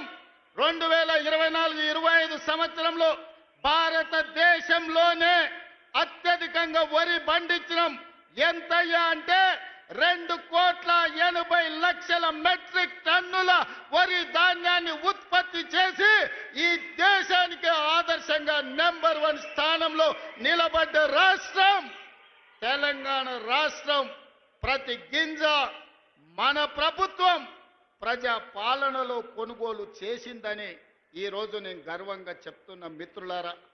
అందుకే ఈనాడు రైతాంగం మొన్న జరిగిన మీరు చూసిన రైతు భరోసా కార్యక్రమం అందరూ అనుకున్నారు, గోతికాడి నక్కలాక ఎదురు చూసిండ్రు, ఒంటె పెదాలకు నక్క ఎదురు చూసినట్టు రైతు భరోసాలో ఈ ప్రభుత్వం విఫలం చెందుతుందని ఆలోచన చేసిండ్రు. నేను చెప్పిన 9,000 కోట్ల రూపాయలు 9 రోజుల్లో రైతుల ఖాతాలో వేస్తామని చెప్పి 70 లక్షల మంది రైతులకు 9 రోజుల్లో 9,000 కోట్ల రూపాయలు వేసి రైతు ప్రభుత్వం, ఈ ప్రభుత్వంలో రైతును రాజును చేస్తాం. మా ఉద్దేశం, మా లక్ష్యం వ్యవసాయం దండుగ కాదు, వ్యవసాయం పండుగ చేస్తామని చెప్పినాం. చేసి చూపించి ఆ ఘన విజయాన్ని సాధించి ఇవాళ రైతులు తలెత్తుకునే విధంగా ఇది రైతు రాజ్యం అంటే ఇట్లా ఉండాలి. 24 గంటల ఉచిత కరెంటు ఇవ్వాలి, రైతులు పండించిన పంట కొనాలి, రైతులకు రుణమాఫీ చెయ్యాలి, రైతులకు రైతు భరోసా ఇవ్వాలి అని ఈ రోజు ఈ ప్రజా పాలనలో ఇందిరమ్మ రాజ్యంలో మనం అమలు చేసిన మిత్రులారా. ఇవాళ ఎవరైనా సరే నేను సవాలు విసురుతున్నా, అది ఢిల్లీలో ఉండే మోడీ అయినా సరే, గల్లీలో ఉండే కేడీ అయినా సరే, చర్చ పెడతాం. పార్లమెంటులోనా, అసెంబ్లీలోనా రైతు రాజ్యం ఎవరు తెచ్చిండ్రు, రైతులకు అండగా నిలబడ్డది ఎవరో తేల్చుకుందాం. రాండి చర్చలకు. కేసీఆర్ వస్తాడో, కేటీఆర్ వస్తాడో, కిషన్ రెడ్డి వస్తాడో, నరేంద్ర మోడీ వస్తాడో, కాంగ్రెస్ పార్టీ కార్యకర్తలను తీసుకొని నేను వస్తా అని సూటిగా సవాలు విసురుతున్న మిత్రులారా, మీకందరికీ తెలుసు, మహిళలు కాంగ్రెస్ పార్టీ ఈ దేశానికి రాష్ట్రపతిని మహిళను చేసింది. కాంగ్రెస్ పార్టీ ఈ దేశానికి ప్రధానమంత్రిని మహిళను చేసింది. ఆ ఉక్కు మహిళ శ్రీమతి ఇందిరాగాంధీ ఈ దేశంలో సీలింగ్ చట్టాన్ని తీసుకొచ్చి వేలాది ఎకరాలు, లక్షలాది ఎకరాల భూములను దొరల గడిలలో మూలుగుతుంటే ఆ భూములను గుంజుకొని దళితుల, గిరిజనులకు పంచిపెట్టింది. ఇల్లు లేని వాళ్ళకు ఇందిరమ్మ ఇల్లు ఇచ్చింది, కట్టుకోవడానికి పట్టా లేని వాళ్ళకు ఇంటి పట్టానిచ్చింది. దున్నుకునే వాడికి భూమి లేకపోతే దున్నేవాడికి భూమి అని గ్రామాలలో 25 లక్షల ఎకరాల భూమి ఇవాళ ఇందిరమ్మ ఇచ్చింది. ఆదివాసీలకు 10 లక్షల ఎకరాల పోడు భూముల పట్టాలు ఇచ్చింది ఇందిరమ్మ ప్రభుత్వం. ఇవాళ పేదవాడు సొంత ఇల్లు ఉన్నా, సొంత ఇంటి స్థలం ఉన్నా, దున్నుకోవడానికి భూమి ఉంది అంటే అది ఇందిరమ్మ ఇచ్చిన భూమి, ఇందిరమ్మ ఇచ్చిన ఇల్లు పట్ట, ఇందిరమ్మ ఇచ్చిన ఇల్లు అని చెప్పి నేను ఈ సందర్భంగా తెలియజేయదలుచుకున్న మిత్రులారా. ఇవాళ మీరు ఆలోచన చేయండి. ఇందిరమ్మ ఆనాడు తెచ్చిన సంక్షేమము, అభివృద్ధి ఈరోజు పేదవాళ్ళ జీవితాల్లో వెలుగులను నింపింది. అందుకే ఈరోజు ఏ సంక్షేమ పథకానికైనా ఇందిరమ్మ పేరు మనం పెడుతున్నాం. హైదరాబాదు నగరంలో పేదవాళ్లకు 5 రూపాయల భోజనం పెట్టాలని, పేదవాళ్లకు, కూలి పోయే వాళ్లకు పొద్దున్నే టిఫిన్ చెయ్యడానికి క్యాంటీన్లు పెట్టి ఇందిరమ్మ పేరు పెడితే ఈ తలమాచిన దద్దమ్మలు, సోయిలేనోళ్ళు ఇందిరమ్మ పేరు పెడతారని ధర్నా చేసిరు. ఒక్కనొక్కని బట్టలు ఇప్పదీసి కొడితే తప్ప ఇందిరమ్మ గొప్పతనం వాళ్ళకు అర్థం కాదు అని చెప్పి నేను ఈ సందర్భంగా తెలియజేస్తున్న మిత్రులారా. ఇవాళ మహిళలకు ఆర్టీసీలో ఉచిత ప్రయాణం దాదాపుగా 6,000 కోట్ల రూపాయలతోని ఆడబిడ్డలకు ఆర్టీసీలో ఉచిత ప్రయాణం ఇచ్చినాం. ఆర్టీసీ ఉచిత ప్రయాణమే కాదు, ఆడబిడ్డలకు 1000 బస్సులు కొనిచ్చి 1000 బస్సులు ఈరోజు ఆర్టీసీ కార్పొరేషన్కు, ఆర్టీసీ బస్సుల యజమానులను ఆడబిడ్డల్ని చేసిన చరిత్ర మనది. ఒకనాడు సోలార్ వ్యాపారం, పెట్రోల్ బంకు వ్యాపారం అంటే అదాని, అంబానీలది. కానీ ఇవాళ అదే సోలార్ బిజినెస్ 1000 మెగావాట్లు ఆడబిడ్డలకిచ్చి రాష్ట్ర ప్రభుత్వంతో ఒప్పందం చేసి ఇవాళ సోలార్ వ్యాపారం అదానితో పోటీ పడే విధంగా ఆడబిడ్డల్ని మన ప్రభుత్వం తీర్చిదిద్దింది. ఒకనాడు పెట్రోల్ బంకులు అంటే రిలయన్స్, అంబానీవి. కానీ ఇవాళ ఆడబిడ్డలకు జిల్లాలల్లో పెట్రోల్ బంకులు ఇచ్చి పెట్రోల్ బంకుల వ్యాపారం ఈరోజు ఆడబిడ్డలతో చేస్తున్నాం. గ్రామాలలో ఉన్న పాఠశాలల్లో చదువుకునేది పేదవాళ్ళ పిల్లలే కాబట్టి ఆ పిల్లల తల్లులైన సెల్ఫ్ హెల్ప్ గ్రూపులకు సంబంధించిన మహిళలకు అమ్మ ఆదర్శ పాఠశాల పెత్తనం ఇచ్చి ఇవాళ బడి పిల్లల అటెండెన్స్ పంతులు తీసుకుంటే పంతుల్లో అటెండెన్స్ మా పెద్దమ్మలు తీసుకుంటారు. పంతులు బడికి వచ్చిండా లేదా, ఈయన పిల్లలకు చదువు చెప్పిండా లేదా అని. ఆనాడు బట్టలు కుట్టే వ్యాపారం ప్రైవేటు కార్పొరేట్ కంపెనీలకు ఇచ్చిండు చంద్రశేఖరరావు. ఈనాడు బట్టలు కుట్టే వ్యాపారం ఆడబిడ్డలకు ఇచ్చినాం. హాస్టళ్లలో సరుకులు సరఫరా ఆనాడు టీఆర్ఎస్ లో ఉన్న ఒక నాయకుడు దోచుకుంటే ఈరోజు మహిళా సంఘాలకు కోడిగుడ్ల నుంచి కూరగాయల వరకు పాలు, ఉప్పు, పప్పు, బెల్లం, చింతపండు ప్రతి సరఫరా ఆడబిడ్డలు చేస్తారు. ఎందుకంటే వాళ్ళ బిడ్డలే ఈ సంక్షేమ హాస్టళ్లలో చదువుకుంటున్నారు. ఆ కన్న తల్లుల కంటే ఇంకెవరికి ఎక్కువ తెలుసు అని చెప్పి ఈరోజు కార్పొరేట్ కంపెనీలకి ఇవ్వకుండా ఈ వ్యాపారం మొత్తం ఈరోజు ఆడబిడ్డలకే అప్పజెప్పడం జరిగింది. అందుకే ఇందిరమ్మ రాజ్యం కాబట్టి ఆడబిడ్డల ఆత్మగౌరవం నిలబెట్టినాం. ఆడబిడ్డలకు ఆర్థికంగా వెసులుబాటు కల్పించినాం. ఇదే కాదు, హైటెక్ సిటీ అంటే పెద్ద పెద్ద మల్టీ కంపెనీలకు ఒక వేదిక. ఇన్ఫోసిస్, విప్రో, మైక్రోసాఫ్ట్ లాంటి కంపెనీలు ఎక్కడైతే ఉన్నాయో అక్కడనే 3.5 ఎకరాలు 100 కోట్ల రూపాయల ఆస్తిని ఆడబిడ్డలకిచ్చి ఇందిరా సహాయ కేంద్రాలుగా వాళ్ళు ఆడబిడ్డలు చేసే ఉత్పత్తి వస్తువులను హైటెక్ సిటీ పక్కన ప్రదర్శించే విధంగా, అంతర్జాతీయ వ్యాపారంలో పోటీ పడే విధంగా ఇవాళ ఆడబిడ్డల్ని తీర్చిదిద్ది ప్రపంచంతోనే ఆడబిడ్డల్ని పోటీ పడే విధంగా ఇవాళ మనం తీర్చిదిద్దినాం. ఇదే కాదు, ఈనాడు 67 లక్షల మహిళలు ఈరోజు స్వయం సహాయక సంఘాలలో ఉన్నారు. నేను మా బట్టెన్నతోని, మా సీతక్కతోని, మా ఆడబిడ్డలతోని మాట్లాడిన రాబోయే రోజుల్లో తెలంగాణ రాష్ట్రంలో 1 కోటి మంది ఆడబిడ్డలను స్వయం సహాయక సంఘాలలో చేర్చి 1 కోటి మంది ఆడబిడ్డల్ని కోటీశ్వరులను చేయడమే లక్ష్యంగా ఈరోజు ప్రజా పాలన ఇందిరమ్మ ప్రభుత్వంలో మనం చెయ్యబోతున్నాం. అందుకే తండాలలో, గూడాలలో, మారుమూల పల్లెల్లో ఉన్న మా ఆడబిడ్డలకు ఈ వేదిక మీద నుంచి నేను విజ్ఞప్తి చేస్తున్నా, మీరందరూ స్వయం సహాయక సంఘాలలో చేరండి. మిమ్మల్ని కోటీశ్వరులను చేసే బాధ్యత మీ సోదరుడిగా మీ రేవంత్ అన్న తీసుకుంటాడు. ఇది నా మాటగా, సోనియమ్మ మాటగా ప్రతి తెలంగాణ ఆడబిడ్డకు ఈ వేదిక మీద నుంచి ఈరోజు మేము ఇస్తున్నాం. మిత్రులారా, మీకందరికీ తెలుసు, తెలంగాణ ఉద్యమం అంటేనే ఉద్యోగాల వేట. నిరుద్యోగ యువకులు లక్షలాది మంది రోడ్ల మీదకి వచ్చి నెలల తరబడి ధర్నాలు, దీక్షలు, ఉద్యమాలు చేసి ఆత్మ బలిదానాలు చేసుకొని అమరులై తెలంగాణ రాష్ట్రం తెచ్చుకున్నారు. వాళ్ళు తెలంగాణ రాష్ట్రం తెచ్చుకున్నదే పీజీలు, పిహెచ్డీలు చేసి ఈ రాష్ట్రంలో డాక్టర్లు, లాయర్లు, ఇంజనీర్లు, ఐఏఎస్లు, ఐపీఎస్లై తెలంగాణ పునర్నిర్మాణంలో భాగస్వాములు కావాలి అని. కానీ చంద్రశేఖరరావు ఏమన్నాడయా? గొర్రెలు, బర్రెలు, చేపలు, పందులు మీరు పెంచుకోండి, పేదవాళ్ళ పిల్లలు గొల్లోలు గొర్రెలు పెంచుకోవాలి, మాదిగోళ్ళు చెప్పులు కుట్టుకోవాలి, ఎరకలోళ్ళు పందులు పెంచుకోవాలి, మా ముదిరాజు సోదరులు చేపలు పట్టుకోవాలి అని మిమ్మల్ని అందరినీ అక్కడ పొమ్మన్నాడు. ఆయన కొడుకు మాత్రం రాజ్యాలు ఏలుతారంట. ఇదే నా న్యాయం అని నేను అడుగుతున్నా చంద్రశేఖరరావు ఈ వేదిక మీద నుంచి. పేదోళ్ళ బిడ్డలు, వాళ్ళ తాతలు, ముత్తాతలు తరతరాలుగా గొర్రెలు, బర్రెలు, చేపలు, పందులను పెంచుకొని బతికి ఆత్మ బలిదానం చేసుకొని వందలాది మంది ప్రాణాలిచ్చి తెలంగాణ రాష్ట్రం తెచ్చుకున్నది. డాక్టర్లు, లాయర్లు, ఇంజనీర్లు, ఐఏఎస్లు, ఐపీఎస్లై రాజ్యం ఏలాలనా లేకపోతే గొర్రెలు, బర్రెలు పెంచుకోవాలనా ఒక్కసారి ఆలోచన చేయండి. అందుకే మన ప్రభుత్వం ఏర్పడిన వెంబడే పెండింగ్ ఉండి నోటిఫికేషన్లు ఇచ్చి నియామకాలు జరగని ప్రభుత్వ ఉద్యోగ నియామకాలు మొదటి సంవత్సరంలో ఇదే ఎల్బీ స్టేడియం సాక్షిగా 60,000 ప్రభుత్వ ఉద్యోగాలు ఇచ్చిన నేను గర్వంగా చెప్తున్నా. ఇవాళ నేను సవాలు విసురుతున్న కిషన్ రెడ్డికి, కేటీఆర్కు, కేసీఆర్కు, నరేంద్ర మోడీకి. మొదటి సంవత్సరంలో మా ప్రభుత్వ ఉద్యోగాలలో 60,000 నియామకాలు చేపట్టింది. మీకు దమ్ము ఉంటే, ధైర్యం ఉంటే, చిత్తశుద్ధి ఉంటే మీరు సవాలు విసిరండి.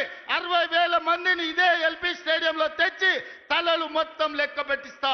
ఒక్కటి తగ్గినా మీ కాళ్ళ ముందు క్షమాపణ చెప్పి నేను బయటికి వెళ్తా.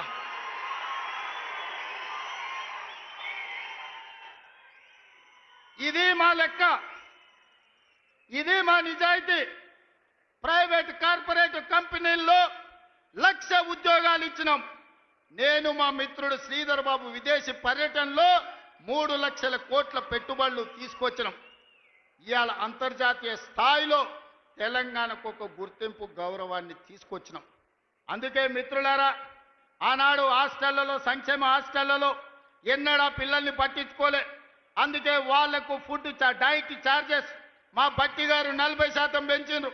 Cosmetic charge 200% పెంచిండ్రు.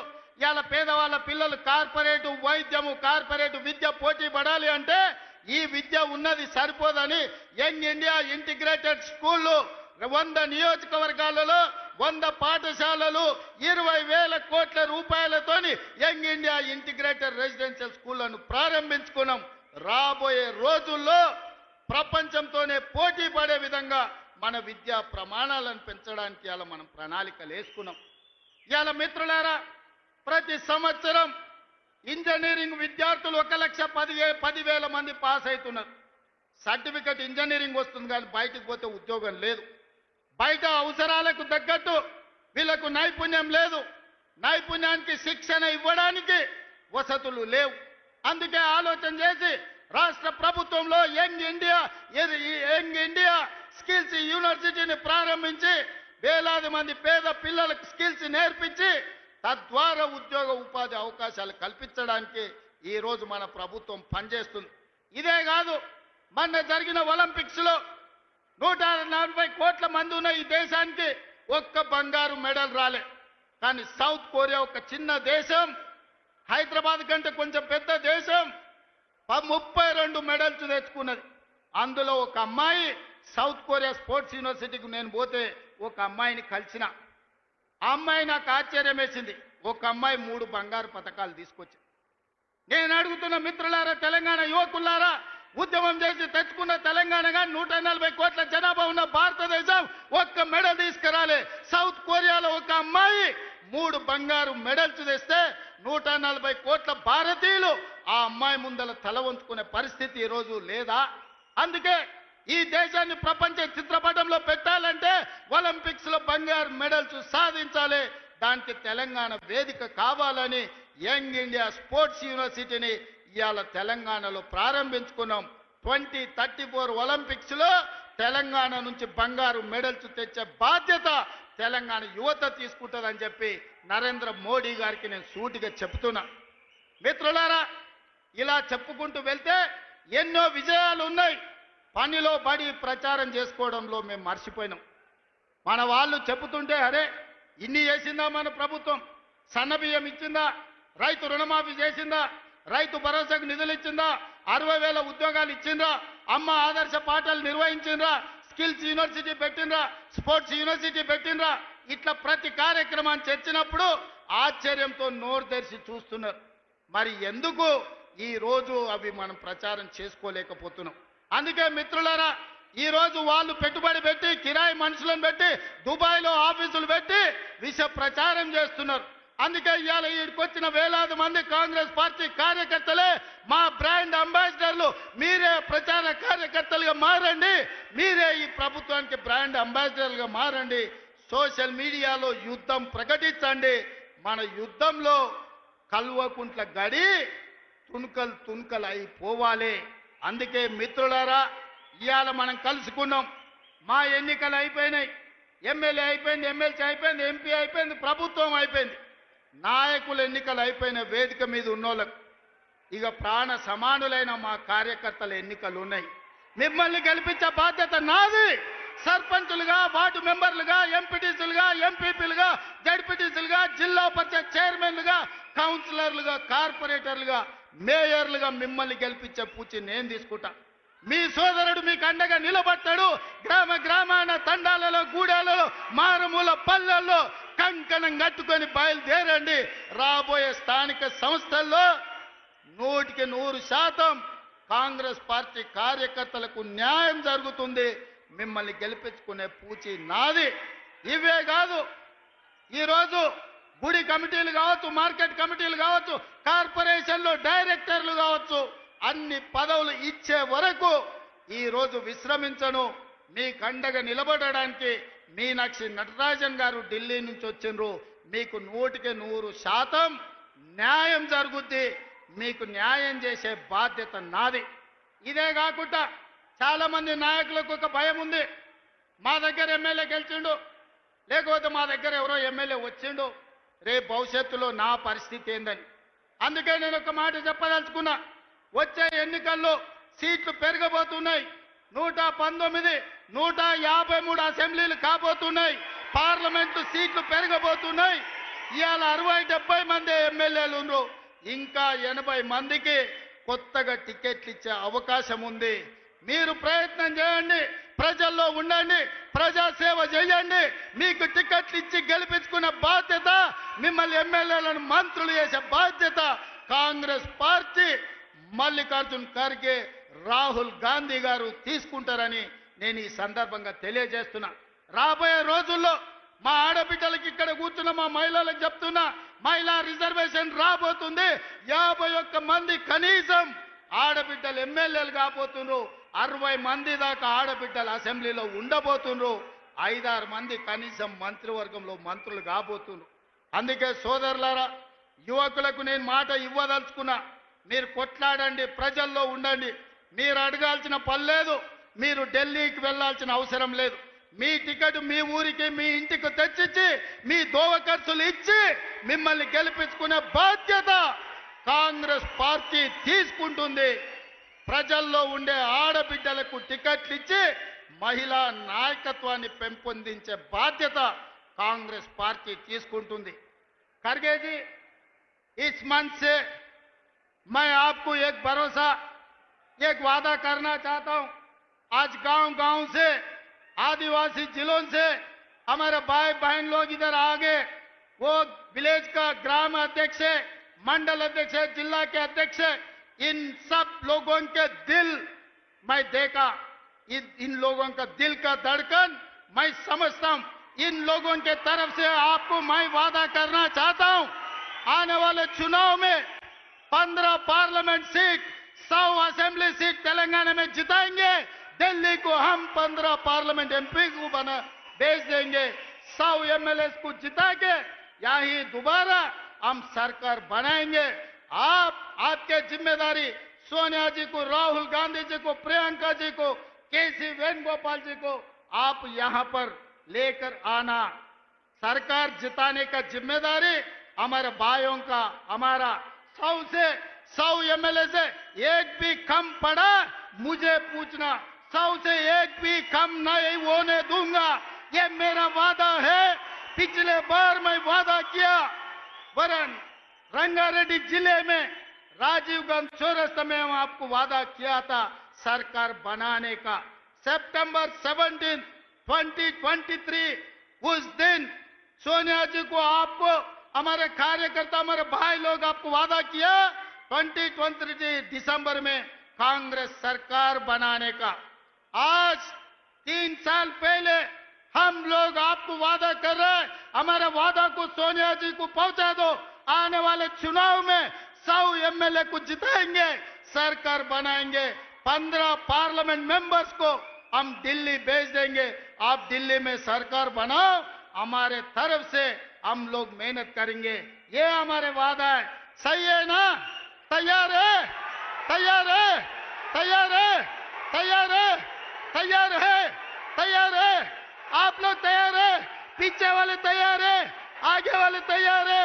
वो पीछे बैठे वाले तैयार है? तैयार जिन है हाथ उठाओ, सब लोग हाथ उठाओ. जय कांग्रेस, जय जय कांग्रेस, जय सोनिया मां, जय जय सोनिया मां. ధన్యవాదాలు మిత్రులారా.